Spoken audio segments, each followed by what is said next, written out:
I think I have my voice back this week. So less painful for me, and I hope for you too.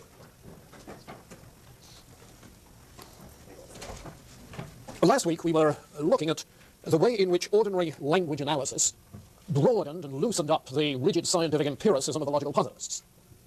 And we were seeing that in particular with reference to the religious language dispute of the 1950s, early 60s, which was groping for some kind of empirical reference to talk about God. I want this morning, a little bit late for that, this afternoon, to take a look at ethical theory since logical positivism. And what we'll see initially is the same sort of influence of ordinary language analysis in breaking that stranglehold of logical positivism with its emotivist theory of ethics. Ayer articulates it very effectively in that chapter of his on ethics and theology, when he argues that there are really no moral judgments that can be made, only emotive expression. Not even statements about subjective states of affairs, not even those are judgments. They are simply descriptions of psychological states, not moral judgments. And so to say anything like stealing is wrong or war is shameful is simply emoting and not bringing any predicate to bear on what we're talking about. Now, the influence of the ordinary language analysis comes out in a debate that went on within what we call metaethics, really a term that was coined in conjunction with G.E. Moore's quest for what is the good. You remember Moore maintained that we have some intuitive knowledge of good and intuitive recognition, rather, of good, though we cannot reduce it to any natural property. Happiness, pleasure, utility, natural law, or anything at all, empirically or metaphysically definable. His naturalistic fallacy.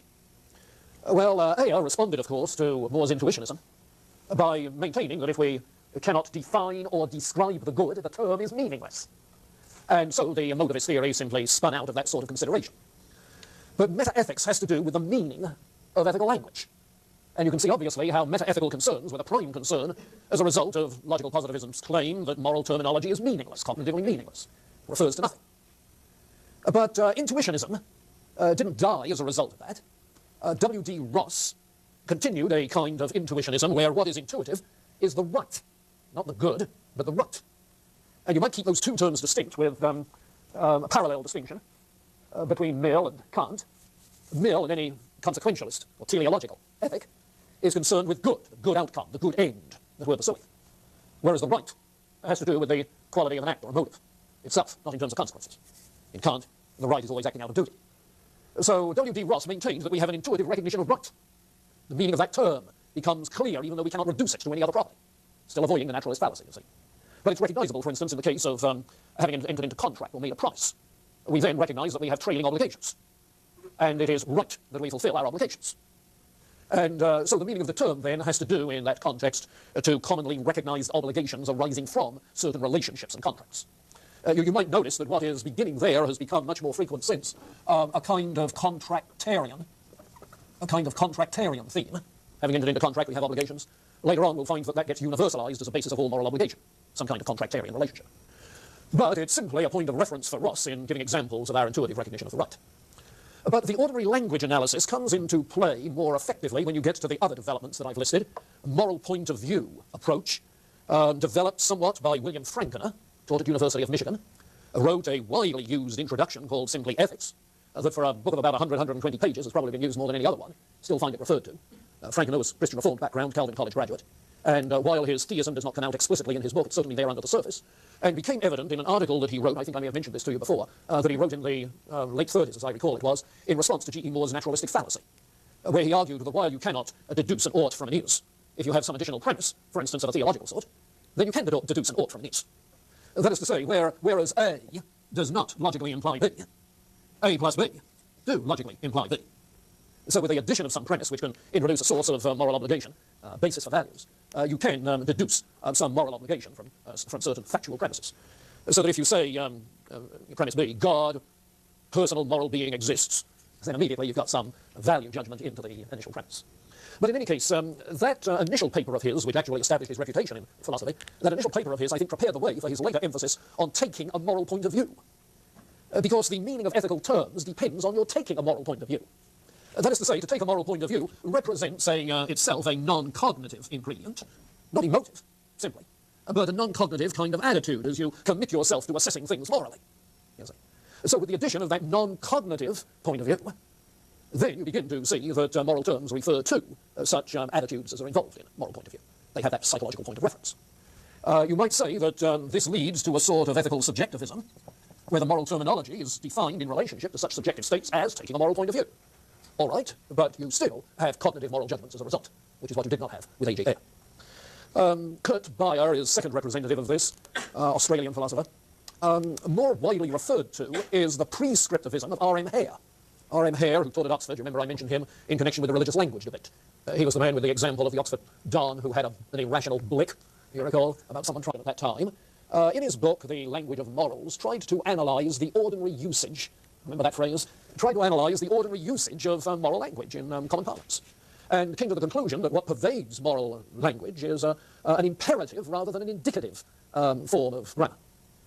So that the root significance is not that you are making some factual statement, A is B, or something of that sort, stealing is wrong, but the imperative mood, don't do it.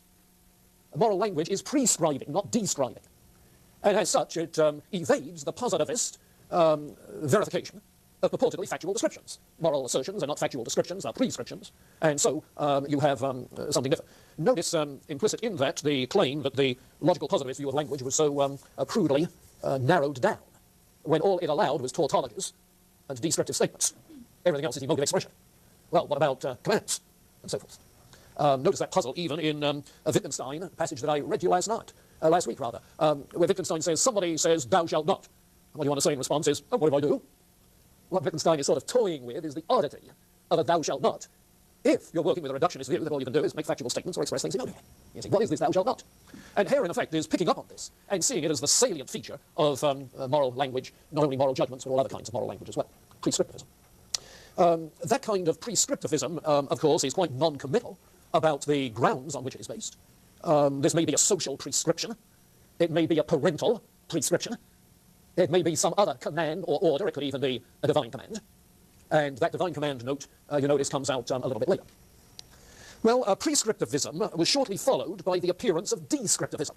Descriptivism. Philippa Furt, who's at UCLA, and John Searle. Here, the essence is that it's simply of empirical facts, but of value laden empirical facts. And in order to make his point, John Searle, in an article called How to Derive an Ought from an Is, he showed the way in which that can be done. So that here on the board, let me turn this off for a moment so that you can see it a little better. Jones said, I hereby promise to pay Smith $5. Now that's a factual statement, empirically verifiable. Okay? So it follows that Jones promised to pay Smith $5, simple translation. Therefore, it follows again that Jones placed himself under an obligation to pay Smith $5, simply a matter of definition of terms. It follows then, simple translation, Jones is under an obligation to pay Smith $5. And as a result, again, simple translation, Jones ought to pay Smith $5. And you've got a moral obligation coming out of an empirically verifiable statement. That is to say, there are some factual situations, such as promising, which is a social action, something describable in empirical terms. There are some describable situations which do involve a moral ought. So you describe an is from an ought by carefully describing and translating description accordingly.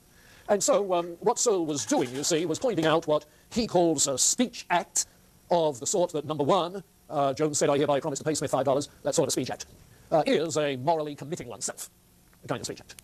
Language is far more diverse than the other simplifications of AGA. So you get then descriptivism. Now, in many ways, one of the most interesting developments is that of divine command theory. Now, the literature on divine command theory, and to those of you who's been in ethical theory, this is old hat, but the literature on divine command theory often takes it way back into the Middle Ages, back indeed to Plato's dialogue, the Euthyphro, where Socrates discusses the matter of respect for parent and the respect of the divine and so forth. Raises the question of, is the command right because God wills it, or does God will it because it's right? That sort of thing Plato raises. Well, the point is there is a long tradition of tracing our moral obligations, of course, to the will of God, the law of God, commands of God, however promulgated they might be. And that was picked up in this regard of the meaning of ethical terms. Now, I come at it that way intentionally in order to point out that divine command theory can be used in at least 2 or perhaps 3 different ways. It can be used, and I think this is perhaps its most helpful significance, it can be used in talking about the basis of moral obligation. Why be good? Well, it's God's will. Divine command theory, the basis of moral obligation, quite obviously. It has also been used in terms of the source of our moral knowledge. How do we know what's right? Because God has said. And incidentally, Carl Henry, in his writings on ethics, lays emphasis on it in that regard. Actually, he doesn't distinguish these different regards, but it's mainly his concern to stress the source of moral knowledge. I think you can still use it to stress the source of moral knowledge if you recognize that there is general as well as special revelation in moral matters. And of course in Romans 1, Paul is talking plainly about moral knowledge by means of general revelation. Insofar as there is witness to moral law in the way in which human nature is constructed to function, then in that sense having God as creator means this divine command back there. But the third way in which divine command theory is used, and the one which is significant in this post-positivist context, is in terms of the meaning of moral terms. What does it mean to say that something is right or wrong? What does it mean to say it's good or bad? The reference is to God's commands. Reference to the will of God. Yes. So that this renewal of divine command theory has come to address the issues posed by Aya. Now, that comes out most plainly in the writings of Robert Adams at UCLA. Incidentally, you've heard, perhaps you met Marilyn Adams when she was here for the conference, was it last year? Robert Adams is her husband. They're a husband-wife team at UCLA, most remarkable couple. He has written a number of articles on divine command theory. Philip Quinn has done a book on the subject. He was at Brown University. He, like many other good people, is now at Notre Dame. The whole world seems to gather there at Notre Dame. And Phil Quinn is. He's now, incidentally, editor of Faith and Philosophy, the journal of the Society of Christian Philosophers.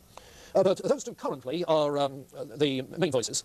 But the emphasis on divine command theory also goes back to Elizabeth Anscombe, who's a name you ought to be acquainted with, a British Catholic woman philosopher who, from way back in the 40s onwards, has been doing a great job in largely matters of moral philosophy and philosophical psychology.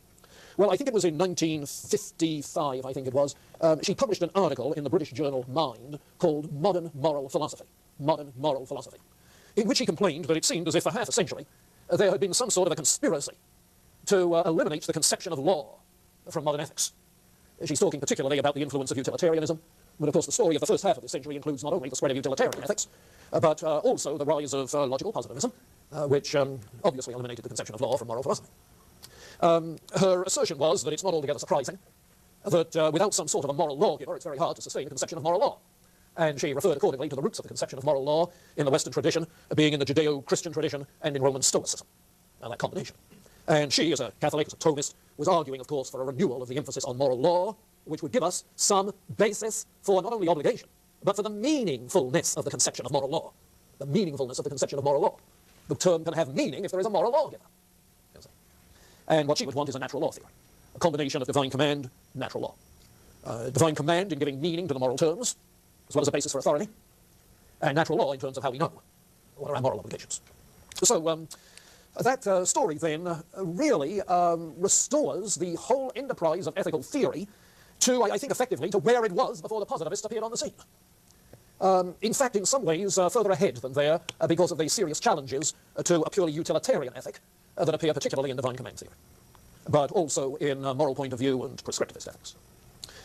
Any comment? Question? Yeah, Carl. So what's the answer saying that we need a more lawgiver in order to have law? Yes. Yeah, but sharpen that up a little, Carl. Unless there is a moral lawgiver, the concept of moral law has no meaning. There's no empirical reference point, no factual reference point for moral law. Now, there could be laws enacted by humans, but in that case, you would have a legislature or a ruler who's performing the function of moral lawgiver. But that would not have the authority of divine law. You see. So she wants the divine lawgiver, right? The divine lawgiver in order to give meaning to universal and unchanging moral law, which concept would be empirically meaningless, factually meaningless without. How would Kant respond to that?